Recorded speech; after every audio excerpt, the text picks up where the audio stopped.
there he is. There's second place, Paul Radicic. Still hasn't made his compulsory stop like the race leader. We're on board with Shell 18 Ford. Paul Radicic.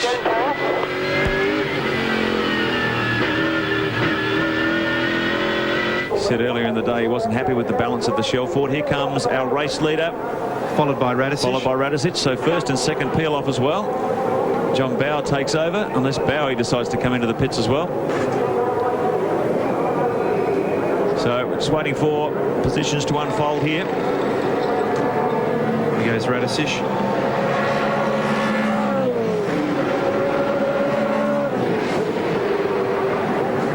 Holden Racing Team, well drilled.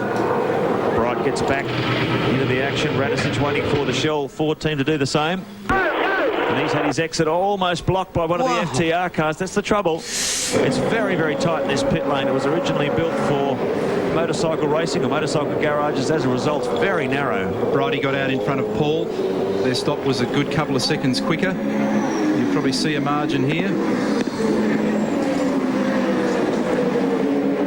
So we're just waiting for the timing monitor to trip. We don't have the advantage of a split timing system as we had at Adelaide to keep you better posted on who's doing what. So we have to wait until these cars complete this lap to give you a more accurate update on who's doing what.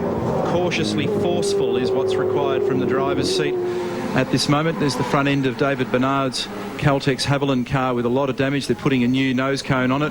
Damage to the brake ducting and some of the radiator ducting. Yeah, you have to be careful on cold tyres, but not too cautious that you're too slow. You can't afford to throw the car off the road, quite obviously. So Lowndes up to third, I should say, on the track now. No, it's going.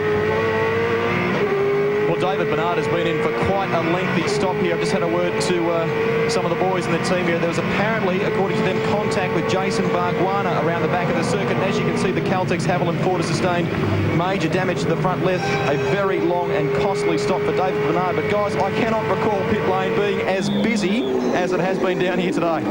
It's good strategy at the moment. Lowndes is just out on a clear track, putting in plenty of fast laps. You can see he's pushing pretty hard here.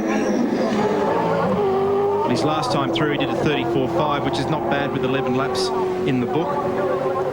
Yeah, this is the smart way to do it. Gee, the weekend has gone a bit pear-shaped for the Stone brothers after starting on pole position, Marcus Ambrose, and then, you know, you'd have thought that he was going to start on the front row in this event and really get that result that was expected. And now they've got their other car in the wars in the pit lane getting some band-aids applied, so real frustration for Ross and Jim. So many times we've seen it in the Shell Championship Series over the years with the Ford teams. They start off well, the weekend starts out great for them, but whether it's a clash with officialdom or shooting themselves in the foot, they always seem to run into bother when the race is on and really comes to the crunch. But they're still fighting hard here.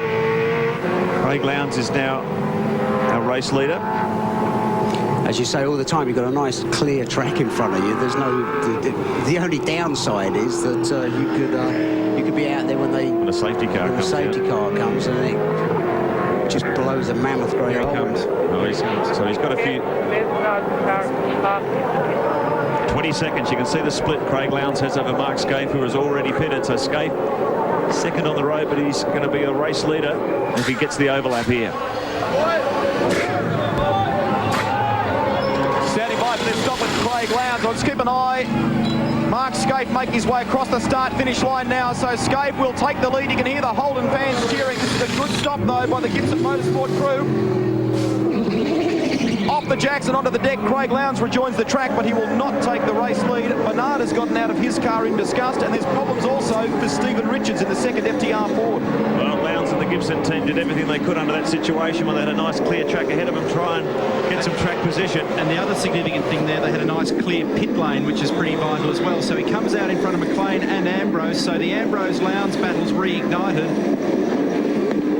We heard just a little bit of Oscar Fiorinotto on the radio to Craig Lowndes. So these guys have come back up in the 6th, 7th region. Yeah, Lowndes is actually 5th now. So he's got Ambrose right behind him, so these two cars are set the track alight in race 1. They're bumper to bumper in race 2. Up at FDR, the news isn't good for Stephen Richards. He was looking so promising this weekend, qualifying third, but now he has something wrong with his brake line up the back left corner. The team can't seem to fix it. It's still on the Jackson. He's been here for at least 3 or 4 minutes. Yeah, we saw Jason Bargwanna in trouble with faulty brake lights at Adelaide. He just came down very tough on that situation. Look at this battle here, though, between Lowndes and Marcus Ambrose fighting over 5th position. And the track of the Silver Falcon's just 3 feet wider than it was before he left the pit lane.